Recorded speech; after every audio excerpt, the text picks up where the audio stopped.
ఆచి చికెన్ మసాలా. యాదగిరిగుట్ట లక్ష్మీ నరసింహస్వామి ఆలయంలో ఇంటి దొంగలు రెచ్చిపోతున్నారు. ఇటీవల చింతపండుతో పాటు విలువైన వస్తువులు చోరీకి గురైన ఘటన మరవక ముందే గత కొన్నాళ్లుగా కాజు డ్రై ఫ్రూట్స్ ను ఉద్యోగులు మాయం చేస్తున్నారు.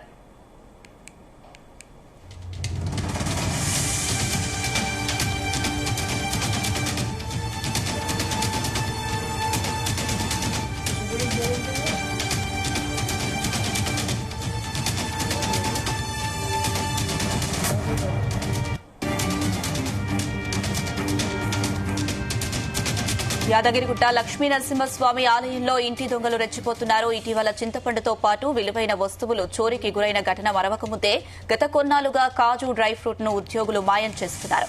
ఉద్యోగులు డ్రై ఫ్రూట్స్ మాయం చేస్తుండగా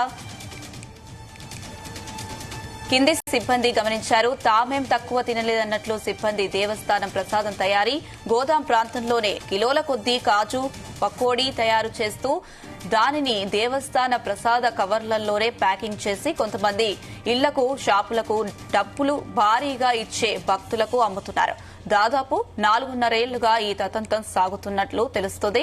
ఈ 4.5 ఏళ్లలో క్వింటాల కొద్దీ డ్రై ఫ్రూట్స్ మాయమైనట్లు సమాచారం. అలాగే బియ్యం, నూనె, పప్పులు, ఇతర ప్రసాద తయారీకి అవసరమయ్యే వస్తువులు కూడా పక్కదారి పట్టినట్లు తెలుస్తోంది.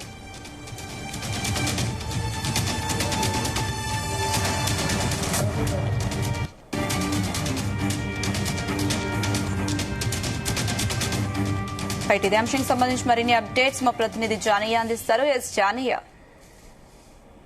అనుష, తెలంగాణలోనే ప్రసిద్ధిగాంచినటువంటి ఆలయంగా పేరుగాంచినటువంటి యాదాద్రి లక్ష్మీ నరసింహస్వామి ఆలయంలో అక్కడ పనిచేస్తున్నటువంటి ఉద్యోగులతో పాటు కొంతమంది అవుట్సోర్సింగ్ సిబ్బంది కూడా చేతివాటం ప్రదర్శిస్తున్న సిచ్యువేషన్ నెలకొంది. గతంలోనే ఏదైతే ప్రసాదాల తయారీకి వినియోగించేటువంటి చింతపండుతో పాటు మరికొన్ని విలువైనటువంటి వస్తు సామాగ్రిని కూడా బయటికి తరలించి బయట అమ్ముకోవడం జరిగింది. ఈ విషయం పైన కూడా గతంలో ఫిర్యాదులు కూడా చేయడం జరిగింది. దానిపైన విచారణ చేసి కొంతమంది పైన చర్యలు తీసుకోవడం జరిగింది. అక్కడ పనిచేస్తున్నటువంటి ఉద్యోగస్తుల పైన చర్యలు తీసుకోవడం జరిగింది. అయితే ప్రస్తుతం ఏదైతే లడ్డు తయారీకి వినియోగించేటువంటి బాదం పప్పుతో పాటు పిస్తా, కాజు ఇలాంటి విలువైనటువంటి ఎక్కువ ధర ఉంటుంది కాబట్టి వీటిని అంతా కూడా ప్రసాదాల తయారీ వద్దనే ఏదైతే అక్కడ పనిచేస్తున్నటువంటి కొంతమంది సిబ్బంది కావచ్చు, అక్కడ పర్యవేక్షించేటువంటి ఉద్యోగస్తులు కావచ్చు, ఇదంతా కలిసి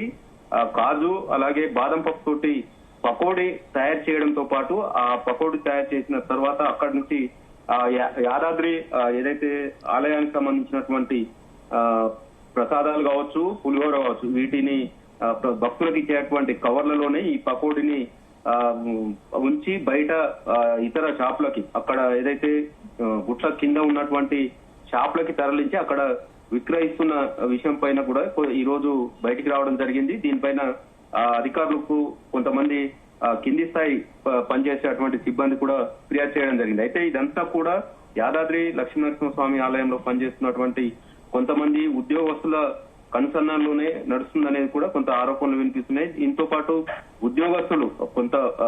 ఉద్యోగస్తులు ఈ విధంగా వ్యవహరిస్తున్న నేపథ్యంలో అది తెలిసినటువంటి కింది స్థాయి సిబ్బంది కూడా తామేమీ తక్కువ లేదంటూ కూడా వారు కూడా ఈ ఏదైతే ప్రసాదాలకు ఉపయోగించేటువంటి బియ్యంతో పాటు చింతపండు అలాగే బెల్లం కావచ్చు, ఇతర బాదం పప్పు కావచ్చు, కాజు, పిస్తా ఇలాంటి వస్తువులన్నీ కూడా బయటికి తరలించి విక్రయిస్తూ కొంత డబ్బును సంపాదిస్తున్న సిచ్యువేషన్ లో దీనిపైన ఫిర్యాదులు రావడం, పర్యవేక్షణ ఉన్నతాధికారులు ఎవరు కూడా ఈ ప్రసాదాల తయారీకి సంబంధించినటువంటి సామాగ్రి ఏ విధంగా వినియోగిస్తున్నారనే విషయం పైన పర్యవేక్షణ లోపంతో ఈ విధంగా వ్యవహరిస్తున్నారనేది కూడా కొంత ఆరోపణలు వినిపిస్తున్నాయి.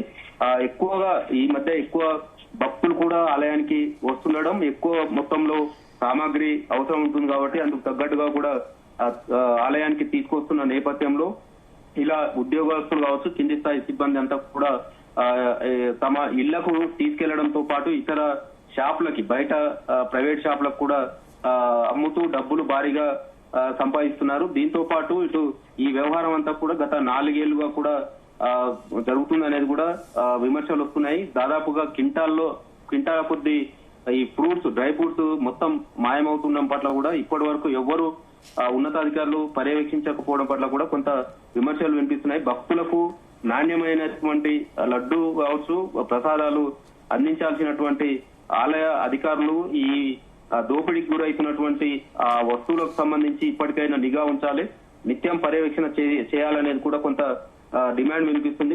మొత్తానికైతే యాదాద్రి లక్ష్మీనరసింహస్వామి ఆలయ ప్రసాద విక్రయాలకు సంబంధించి, ప్రసాదాల తయారీకి సంబంధించి కూడా మరోమారు చేతివాటం ప్రదర్శించేటువంటి వారిపైన విచారణ జరిపించాలి, బయటికి తరలించేటువంటి వస్తువుల విషయం పైన విచారణ చేయాలనేది కూడా కొంత డిమాండ్ అయితే వినిపిస్తుంది. Anusha. Right Janayya, thank you.